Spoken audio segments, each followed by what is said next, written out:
Hi, welcome everybody. I'm Arielle. I'm here with Bridget, and welcome to Starting Your Academy Like a Boss. Today, we're going to help you get over the hump of planning your first course. So let's take a quick look at what we're going to talk about in today's agenda. We are going to go over today's intention. We're going to talk about the problem. And it's what we talked about before and what we talk about all the time is starting seems so hard sometimes. And we're going to go over how what's that experience is like from customer success perspective, from content perspective, from learning perspective. How can we help you answer that question and actually just break that barrier and get through there. And then we're going to go over the 3 steps to starting an online learning program. Then we're going to have some tips for outlining a course, and then we'll jump into the Q&A. So sounds like a plan. Great. So today's intention is we want to help you understand what you need to do to take the first step to create your online academy, to give you the knowledge you need to create a program that makes an impact for your customers, partners, workforce, or employees. Essentially, how can you make a great course and a great academy for the people you need to train? So, big question, why does starting seem so hard? We come across this all the time, but Bridget, you talk to customers, and what are some of the common blockers you come across? Well, I think the biggest thing I try to get across to folks when they're just starting to build an academy or they're just sinking their teeth into Northpass is letting them know, hey, what you're going to do is going to be amazing, but you aren't going to build the perfect academy in a day. HubSpot Academy, Compass Academy, those were not built in a day, a week, or even a month. So what I do is I try to help customers find the path of least resistance. So if it's time that's blocking you, if it's not knowing what to focus on, all right, let's start small. Where can we really focus on something specific, a pain point, a problem that you want to solve? And then iterate on that over time. What you do today doesn't have to be the grandest academy in the world tomorrow or next week or next month. You're going to continue to build and grow based on what you're learning along the way. It's not just about your learners learning, it's about what you're learning about the process, about them, and about how you can help. So I try to focus on where that biggest learning need is and how a tool can help people solve it. So onboarding, compliance, certifications, really, you name it. So no matter what might be stopping you, just remember that everyone has to start somewhere. So just start small and know you're going to get there. Yeah, so just to throw you guys into the fire again, I'm just going to launch a poll here. And what's your biggest blocker? What do you see that's really stopping you when you're looking to start a program?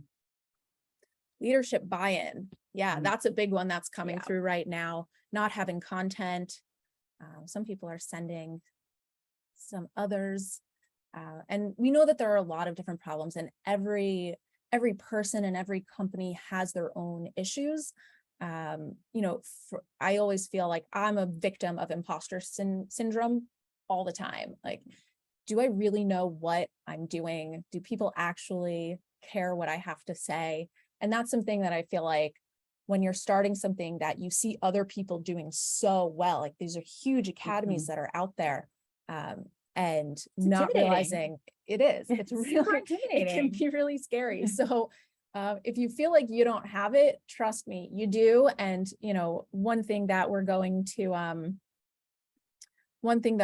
to talk about in this webinar is getting you through that loop and knowing the steps to actually get from point A to point B. So where do you actually start? Really, the big thing is realizing that this is an initiative like any other one in your company. It's not particularly special from the starting point. You're going to have something really public and really visible that might not be with every other program ever started at your company.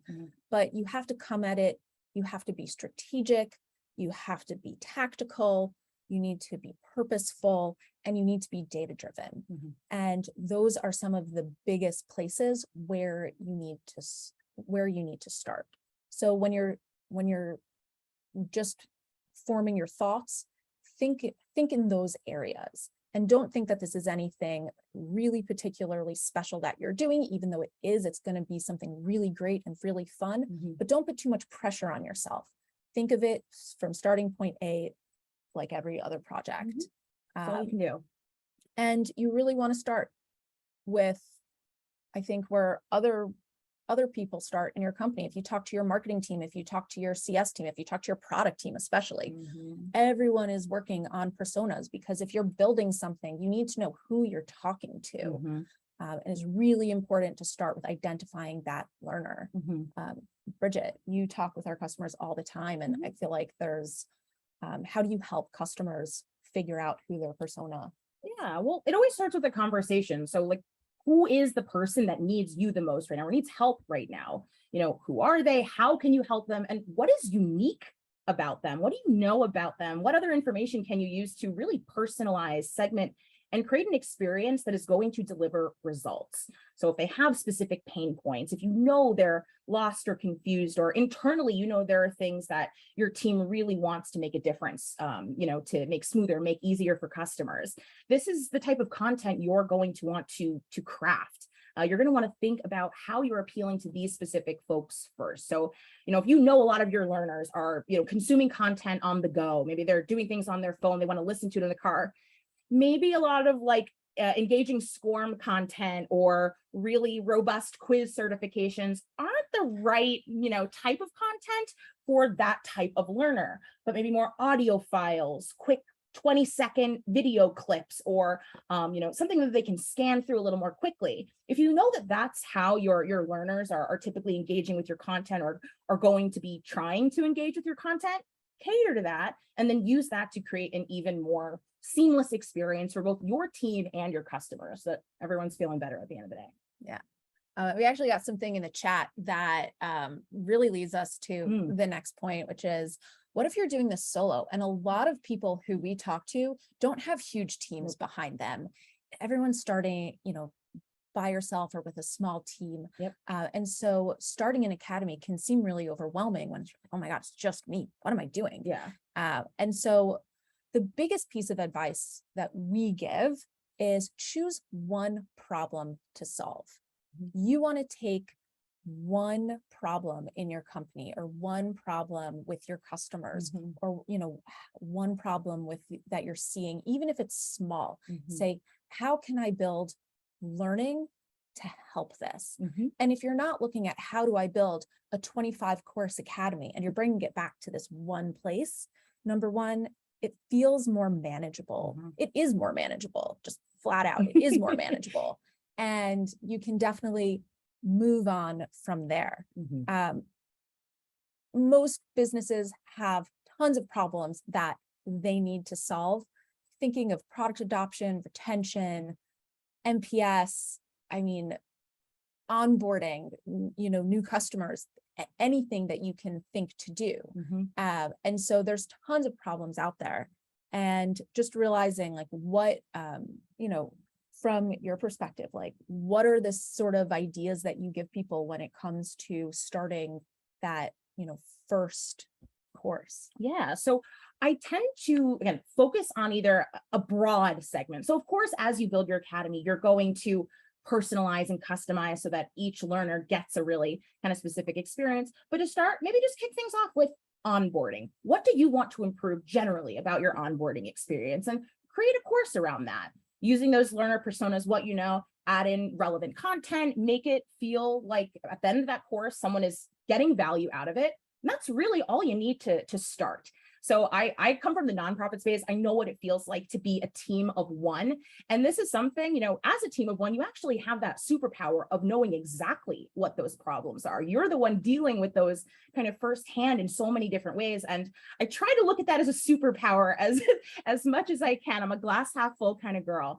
And I think when you focus on that, and then you start to see the results, you can then show those results to leadership or your one other team member, whoever it might be, and say, hey, look what I tried to solve this problem, and here's what I'm starting to see. Is this something maybe we can leverage for not just onboarding, but upselling or our support center to reduce tickets. And that's where you can really start to embed learning into the fold of your entire organization. And that's pretty cool to see when you're the one that started with that one problem out of the 99 that we all got. Yeah. And, to build on that, there's, thinking, and you're starting with that one problem.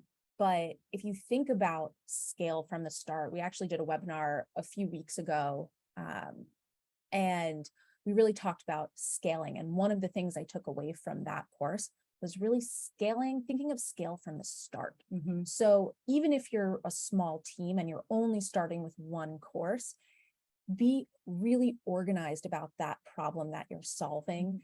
And if you're starting with one, so you have a clean slate, you can make sure that you're mapping everything that you talk about, and and all of the different things that you need to do, so that when you get to 30 courses, 40 courses, and into 6 different languages, you can definitely think of that from the start, and iterate over time. Exactly. I think there's not a single customer I've worked with who has, come in on day one knowing what they want in 12 months, in 2 years, or what is going to take then. But just those little ideas of maybe, what does my dream academy look like? What automations might make my life super easy someday? Starting to think about those as you're developing these problem solving courses is only going to make iterating and expanding and scaling over time that much easier. So just things to think about as you're starting small.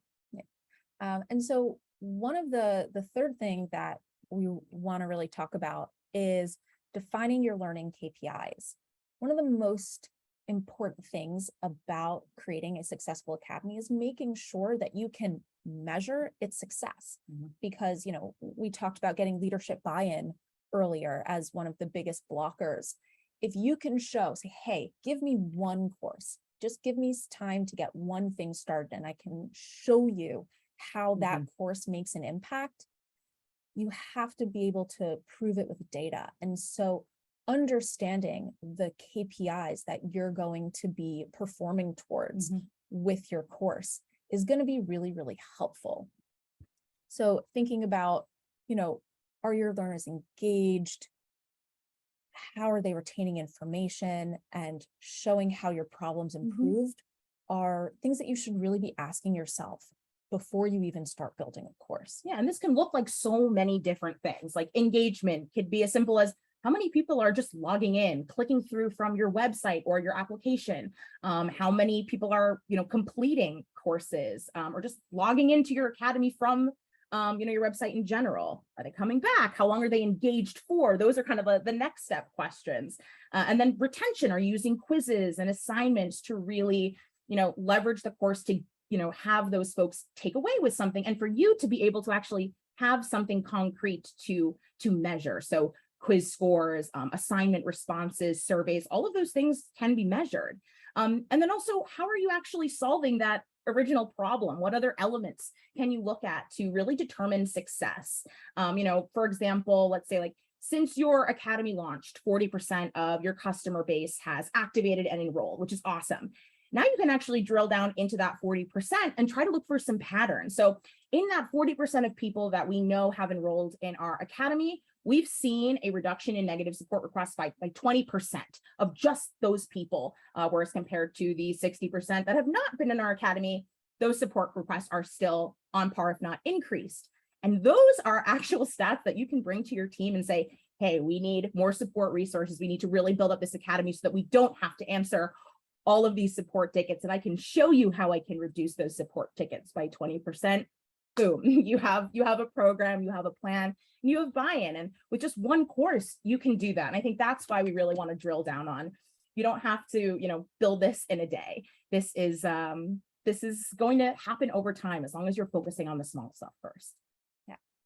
Yeah, exactly. And it's, you say focus on the small stuff first. You really need to pinpoint. You don't have to solve every problem in this one course.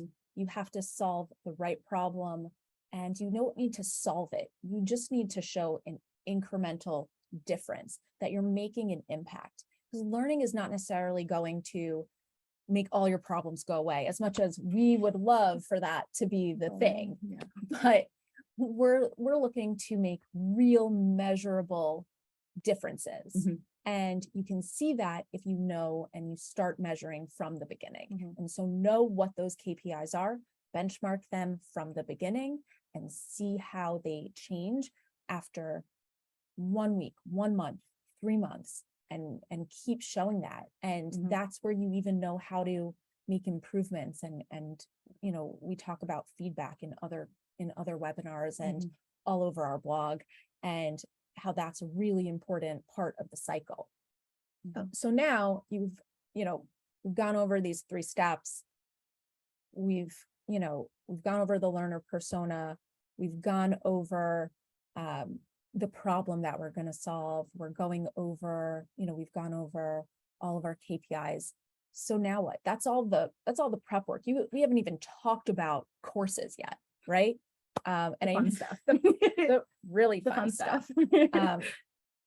And the way to do that is really starting with a concrete outline. We want to make sure that before you even start building your course, because you can't build your course if you don't know what you're building. So the outline, just like in writing, and for those of you who aren't writers for a living, remember in 5th grade when we had to outline our essays, that's the same concept as outlining your course. You need to know what you're going to say before you say it. And when it comes to an online course, you need to know how you're going to say it, and who you're going to talk to and who's talking. And so there are a lot of things that you need to go over and just write down before you do it.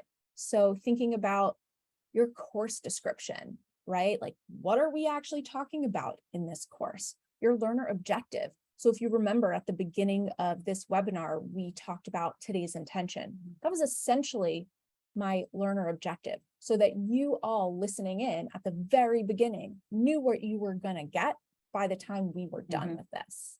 And then you break it down even further, right? So that's like really, really top level stuff, the course description, the learner objectives. And then you break it down, right, into different modules. So each section title, each section has a description. So you can get really, really specific about, I'm going to talk about this, then I'm going to talk about that. And in terms of content types, right, Bridget talked about it earlier. Are you going to have an audio recording? Is it going to be just text? Are you going to use a GIF to make your learners laugh a little bit? Are you going to record a video? Are you going to have slides? There's tons of different types of content that you can use. And if you actually note that in your outline, you can actually figure out what content you need to create and who you actually need to ask for help to create it. So what subject matter experts are you going to need to talk to within your company? If you've never shot video before, but you think that a video would be really helpful, who can you talk to maybe on your marketing team who has done a webinar before and understands how to use a camera? Not like we all don't have iPhones, but how can you actually get it to look the way you want it to, how to write the script for a video, things like that. There's lots of things that need to take place before you actually go into a system like Northpass and start building things out. If you have all of this stuff prepared before and just thinking about it, you don't have to have your course prepared before, but thinking about what do I actually need to make, that's when you can really make the difference and make it easier for yourself. Yeah. And if you're feeling overwhelmed by all of this, don't worry. We have a very easy to use template that we're going to share after this webinar. So, we are going to actually kind of wrap up here so that we can start to answer your questions about all of this, because while, creating the content is definitely something important, we know that's where you're going to want to sit down and think through how you're going to map that up. So we're going to send over that template so everyone can leverage that after this recording comes out. But in the meantime, we're going to open the floor to your questions. So please feel free to use the Q&A or the chat, whatever is easier. We're monitoring both and are ready to hear your questions. So the first question we got in, and we actually mentioned this before as like one of the problems that people were were encountering with why they weren't be able to start their academy, and which is, how do I present this concept for leadership buy-in?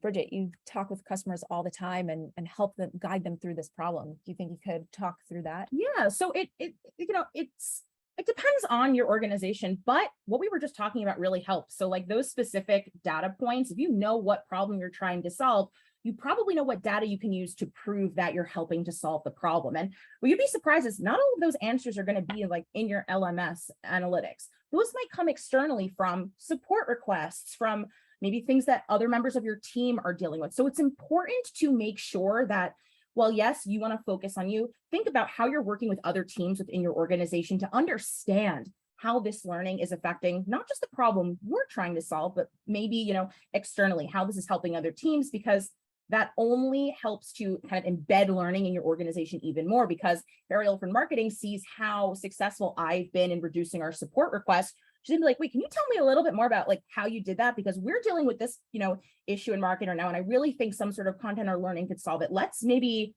talk about how we can grow this academy together. And then you not only have, buy-in for your program, but other people in your organization are ready to expand and leverage that as well. So when that comes from your team, when that comes from seeing actual value happen in real time or over extended periods of time, being able to share that data. And you are starting with one course, but remember, let's say that one course in 3 months from now, you're actually going to be able to see so much and then iterate, change what's not working. If you know everyone is getting stuck at that one video, how are you solving for that? How are you working with your team to make that a better experience? And the more you can bring your team into the fold, that's usually what I recommend to really help leadership see that, buy-in right away, or as soon as they possibly can. Yeah, and just to follow up on that, one of the things that we talk about at Northpass is building out your team, right? So your team doesn't always mean, an actual team of people that report to you. Your team can be people all over the organization that are just having people in your corner. I always talk about having an executive in your corner. Mm-hmm. So start just talking to your executives, like if you're back in the office, pop into their office, pop by their desk, start talking to them about how you see that this is going to be something valuable for the organization. They don't even need to be part of your team. They can be anybody with any amount of leverage in the company.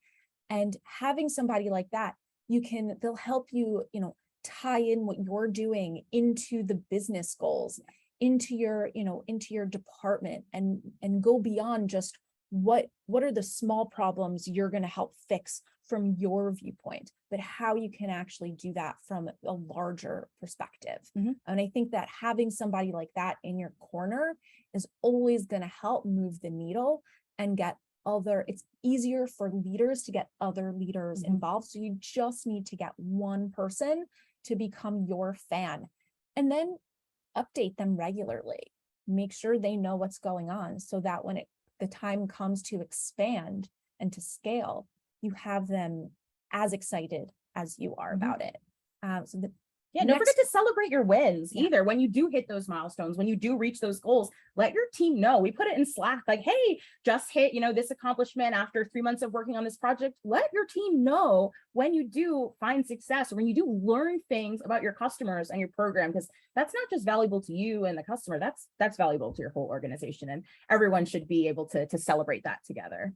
Yeah, I think a few weeks ago, we were joking in the office about how the sales team has their little gong that they hit when they make a sale, which we're so grateful for all of our customers, and you're fabulous. But I was joking that learning, anytime you get a new learner, someone completes the course, you get your little cowbell, and make it ding. Because you got to do something that makes you excited and gets everybody else excited too. It could be something, silly like that.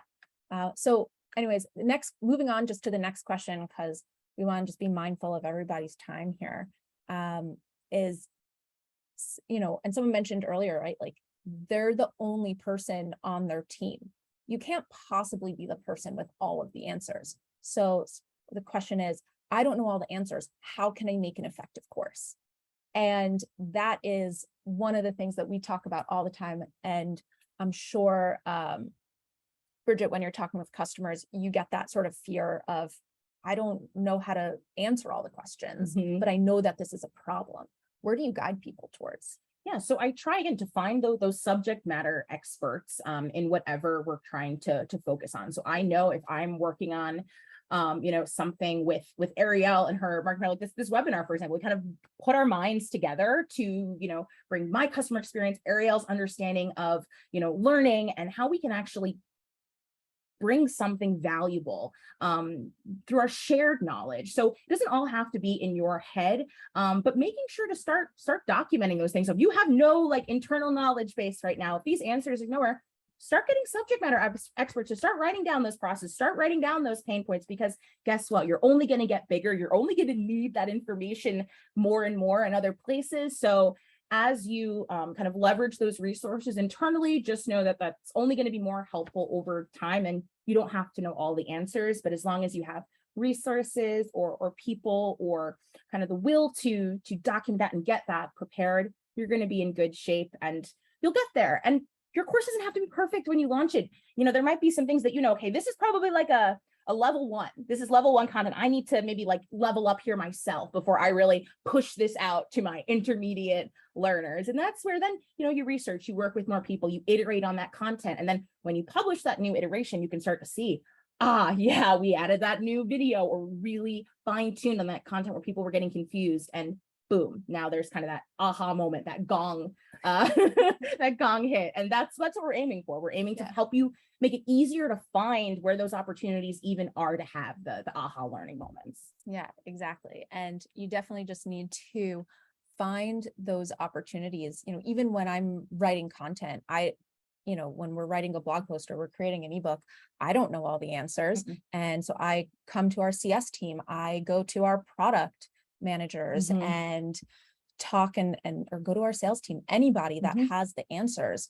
to really help me craft the best information possible for the people that I'm sharing it with.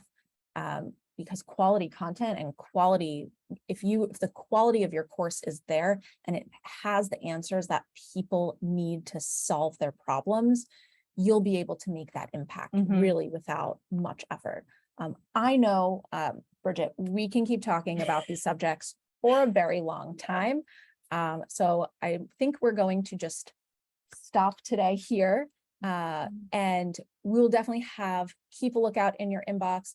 We're going to have more webinars like this coming up every few weeks. So just keep in mind that if you have questions, we love your feedback. So, if you have an idea or you're struggling with something, reach out to us and say, hey, I'd like more information on this topic, and we'll probably turn it into a webinar for you.